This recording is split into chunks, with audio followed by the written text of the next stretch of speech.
Só que isso, de alguma forma, possibilita viagens no tempo. Por quê? Isso possibilita viagens no tempo. Massa negativa. Massa negativa, cara. Antimatéria? Não. Não, Que é? antimatéria não tem massa. É carga. É. É a E o carga que é o contrário. É. E a massa negativa, o que seria? Massa negativa é você pesar menos 80 quilos. Isso é legal. O que é isso? Ó, vamos lá. Nosso universo. Então, vamos imaginar. Você quer explicar isso, Sérgio? Não, isso aí Vamos é minha explicação, até que o cara faz lá no É, com Interestelar, papel, uma né? folha de papel, cara.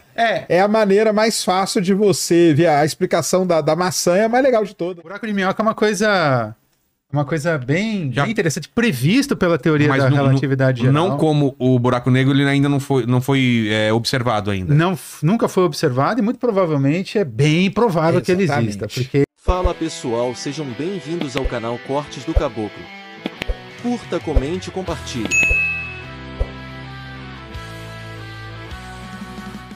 agora tem uma coisa que a gente não falou aqui ainda, que é bem importante quando a gente fala de viagem no tempo, né, Sérgio? Buraco de minhoca, pô. É, Assim. que é muito utilizado nos Buraco filmes de tipo minhoca. Star Trek, esses aí. É. Os caras vão no Deep Space Nine, eles no buraco de minhoca, perto do buraco de minhoca tinha uma estação espacial onde tinham todas as raças lá, por exemplo. Buraco de minhoca é uma coisa bem interessante, previsto pela teoria da relatividade geral. Não como o buraco negro, ele ainda não foi observado ainda. Nunca foi observado e muito provavelmente é bem provável que ele Exatamente. exista, porque ele exige uma matéria que nem a gente discutiu lá, né, Matéria Sérgio? exótica, né, pessoal? Matéria chama. exótica é Com massa negativa. Massa negativa, cara. Antimatéria? Não. Não, Que é? antimatéria não tem massa. É carga. É. É a E o que- carga que é o contrário. É. E a massa negativa, o que seria? Massa negativa é você pesar menos 80 quilos. Bizarro, né? Só que isso aparece se você resolver as equações. Ah, tá. Se você, isso aparece se você resolver as equações. Isso aqui é muito Na foda. verdade, é uma coisa Como similar. que uma coisa... Ele despesa 80 quilos. Então, Não, pior é que... porque na equação isso pode. É. Mas na prática a gente sabe que não. Agora eu vou convidar as pessoas, eu não vou ficar explicando aqui, mas vou convidar as pessoas a dar uma pesquisada numa coisa chamada efeito Casimir. Você observa uma coisa... O que não Casimiro é- da seleção? Não é Casimiro, não é Casimir. O cara que fala É meteu Casimiro. essa. Hã? O cara que fala meteu essa. Ah, é o... Não é esse Casimiro. Não é esse. Não é esse Casé. cara, não. Efeito Casimir. Efeito Casimir, você observa uma coisa que a gente chama que teria densidade de energia negativa, que seria um similar à massa negativa. Sei. Só que, enfim, Ó, tem- para níveis macroscópicos, isso não existe. Ó, César, ele colocou Isso aí seria um a diagrama. representação, Isso né? é legal. O que é isso? Ó, vamos lá. Nosso universo. Então, vamos imaginar. Você quer explicar isso, Sérgio? Não, isso aí Vamos é minha explicação, até que o cara faz lá no É, com Interestelar, papel, uma né? folha de papel, cara. É. A maneira mais fácil de você ver a explicação da maçã, é a mais legal de todas, né, A cara? explicação da maçã. Você tem a superfície aqui, ó. Vamos pegar aqui a latinha aqui, ó. Tá. Pra mostrar aqui, ó. Ok. Tem isso aqui. Tem uma maneira que é você viajar desse ponto pra esse, Dando a volta. que é dando a volta. Mas tem uma maneira de você viajar desse ponto pra esse, que é atravessando aqui por dentro. Que é a minhoca dentro... Que é como se fosse o verme da maçã. da maçã. Que é nada mais, nada menos que aquilo ali. Então, para acontecer isso, você tem que ter, de um lado, um buraco negro, que é onde você vai entrar, e do outro lado teria que ser um buraco branco, da onde você vai sair. É. Só que buraco eles estão branco conectados? também a gente nunca... e eles estão conectados por um Estão negócio que a gente conectados por chama uma coisa. ponte de Einstein-Rosen, É. que foi o Einstein e o Rosen. Que extrapola o quadridimensional também, que é uma coisa pentadimensional. Mas isso aí que o Sérgio falou é bem legal, porque você imagina um ser bidimensional aqui. Tem que imaginar um ser bidimensional. um ser bidimensional. Então, tipo, você tem um ser bidimensional na maçã, certo? Que ele não conhece, ele não conhece essa dimensão. Ele não conhece nada fora tridimensional. Ele é obrigado Então, a ir por fora. Aí o que acontece? Quando você abre, então, veja, você abre um buraco dimensional. Então, de fato, o buraco de minhoca é um buraco dimensional. Tridimensional pra ele. E aí ele acessa aqui e vai do outro lado, o que encurta caminhos. Só que isso, de alguma forma, possibilita viagens no tempo. Por quê? Isso possibilita viagens no tempo, porque... Ah, tá. Eu vou pro... Uma coisa que tá 40 mil anos atrás. A boca do meu... Ali, porque ali que ele colocou de um universo pro outro, mas pode ser dentro do mesmo universo. Ah. Eu posso pôr a boca da saída aqui... E outra em Alpha Centauri. Só que aí, o que exatamente. acontece? Na hora que eu for retornar, aí esse que é o ponto. Eu Por volto- isso que não é uma quebra da segunda lei da termodinâmica, que eu posso viajar no Ao tempo. Por Pro outro passado. lado, eu posso ir para um outro lado do universo, em outro tempo, porém na hora de voltar, eu vou voltar exatamente para o mesmo tempo que eu estava antes. Ou exato. seja, eu não volto para trás no meu tempo, e na minha localidade. Mas eu entro no buraco de minhoca às 4h57 da tarde. Eu fico lá 2 anos, aí eu volto passado 2 anos no meu universo. Então, aonde você contou esses 2 anos? Na Alpha Centauri, por exemplo. Não, por exemplo... entendi. Você tem contado... Você tá contando 2 anos aqui ou 2 anos lá? Então, 2 anos aqui vai passar 2 anos... Isso aconteceu com o Cooper também. Com o Cooper, quando ele volta pro... A filha dele lá flutuando, tá velha. A filha... ou seja, passou todo aquele tempo ali naquela localidade. Pra ele, não. Mas você fala que quando eu volto do buraco de minhoca, esse tempo aqui não passou. Não, o tempo aqui... Veja, o tempo tá passando nos 2 lados. O que eu tô dizendo é o seguinte. Você não vai... Na hora que você volta pro outro lado do buraco de minhoca, você não vai voltar em tempo anterior ao que você saiu. É só isso. Tá. O tempo vai continuar passando. Você vai voltar em tempo posterior. Basicamente... Eu voltei 40 mil anos no passado. Se eu volto, eu não tô 40 mil anos no passado Eu volto no tempo que tava correndo aqui. Então, por isso que não quebra a segunda lei da termodinâmica. Por isso que não quebra a segunda lei da termodinâmica. E por que a gente não observou ainda um buraco de minhoca? Porque não temos equipamentos? Uma das coisas é essa, cara. Aí tem os buracos negros, buraco de minhoca... Como que é? Atravessável. Que é o Traversable Wormhole. Começa, como o Sérgio falou, você tem primeiro a famosa ponte de Einstein-Rose, que foi uma proposta desses 2 físicos, Einstein e Rose, lá na década de 30. Isso. Onde então você teria um buraco negro de um lado, um buraco branco do outro lado, que requer matéria exótica, e você tem uma ponte que liga esses dois entes astrofísicos aí. Buraco branco nunca foi detectado. E é um tipo de buraco de minhoca não atravessável, enfim, por questões físicas ali que não vale a pena ficar explicando aqui. E o mais legal, quando os caras propuseram isso, nenhum buraco negro tinha sido detectado. Então, nada ali era detectado, então tá tudo bem. Tá tudo bem. Tipo, a teoria é possível tudo. Agora, esse que é o lance. O que é legal do buraco de minhoca atravessável? O legal do buraco de minhoca atravessável, tudo começa... A ideia... Você já ouviu falar do livro O Filme, que é um dos filmes, na minha opinião... Contato. Que pra mim é o melhor filme de ficção científica. Do Carl Sagan ou do Carl Sagan? Do Carl Sagan. Então, quando ele estava escrevendo o livro, ele tinha o contato ali com Kip Thorne, né? E a ideia inicial era que... Eu não lembro o nome da personagem, mas é que ela saltasse, ela fosse solta num buraco negro. Só que um buraco negro, tipo... Judy Foster no filme. Um buraco negro, tipo, mataria a pessoa. A pessoa não... Isso incomodava um pouco o Carl Sagan. Então, tipo, o Kip Thorne, eles tiveram conversas, isso tudo tá no livro Ciência do Interestelar ali. Eles tiveram uma conversa e tudo mais, aí o Kip Thorne até aconselhou, não faz ela saltar num buraco negro, né? Vamos ver aqui o que... E aí, a colaboração de outros ali, os caras conseguiram pensar e elaborar uma solução às equações de Einstein de um buraco de minhoca atravessável. Isso aí. Pensando no livro Contato. Pensando em ficção. Isso que é legal. O buraco negro atravessável, ele surgiu por causa... Buraco de minhoca, né? Veio por causa do livro. Eu sabia dela. E aí, hoje existe muito trabalho muito sério. Trabalho científico sério, eu não sou especialista nisso, tem muita gente que no Brasil, um montão de gente fazendo conta ali e supondo a existência de matéria exótica para um buraco de minhoca atravessável. É possível nos aceleradores simular essas coisas, buraco de minhoca ou buraco negro ou não? Buraco negro, sim. Dizem, né, que no CERN você simula, aparecem, né, mini buracos negros que duram um infinitesimal, né, de segundos. Sim, agora buraco de minhoca eu nunca ouvi falar disso.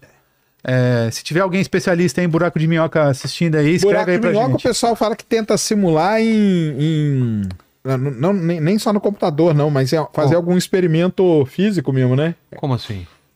Tem gente que, na verdade, tenta buscar uma solução para o caso do EPR, né? Que EPR, essa coisa do entrelaçamento quântico, tem gente que tenta buscar uma solução a essa questão do entrelaçamento quântico de duas partículas a uma distância incrível, trocando informação instantânea, por vias de de minis buracos de minhoca. Tem gente que busca a solução tomando como base buracos de minhoca. Minis buracos de minhoca. Enfim. Não saberemos tão cedo. Ô, Paquitola. Quem não tá maluco não tá assistindo essa live.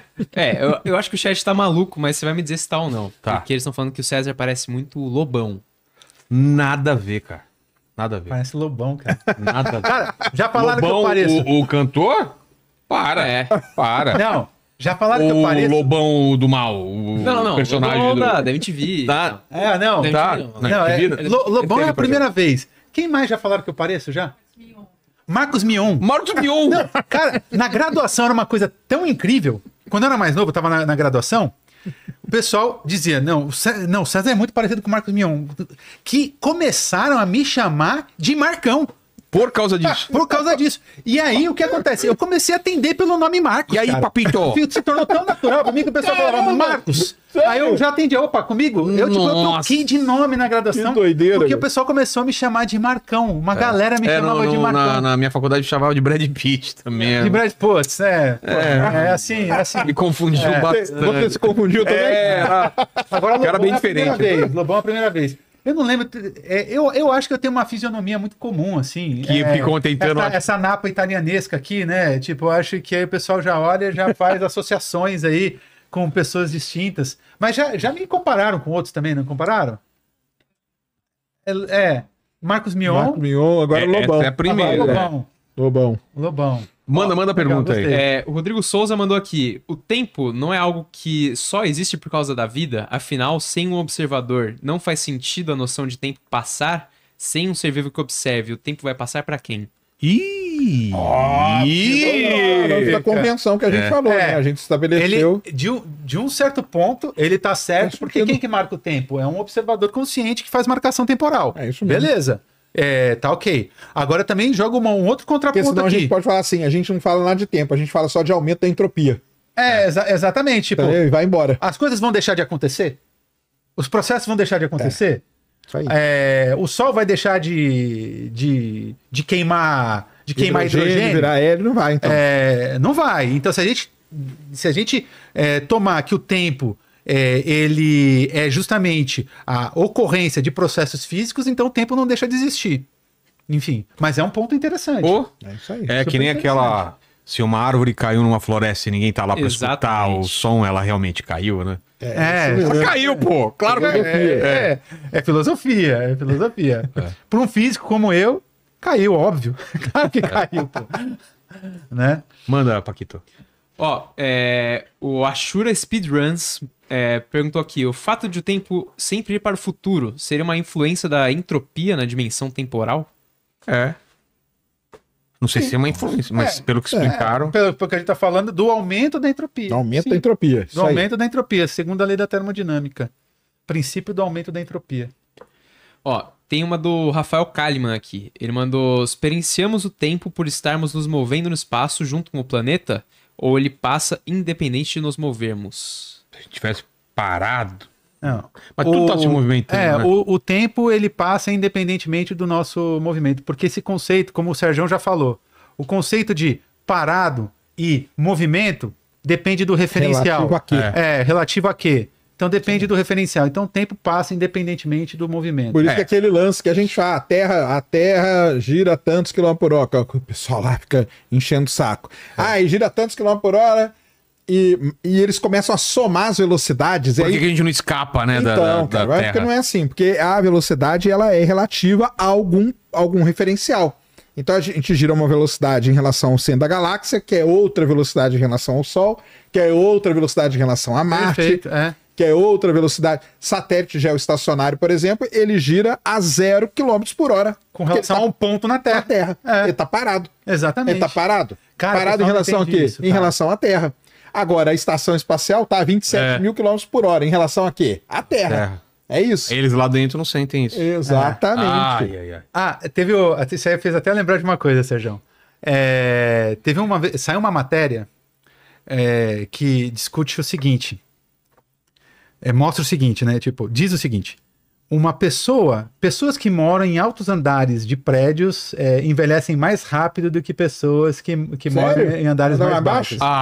Saiu uma matéria dessa. Aí a gente começou a fazer vídeo fazendo críticas a algumas matérias absurdas, né? Então saiu uma O matéria Marçal dessa. quer construir um prédio de 1 quilômetro. Então o cara que mora lá mora em cima. no Exatamente. rooftop Então ele lá.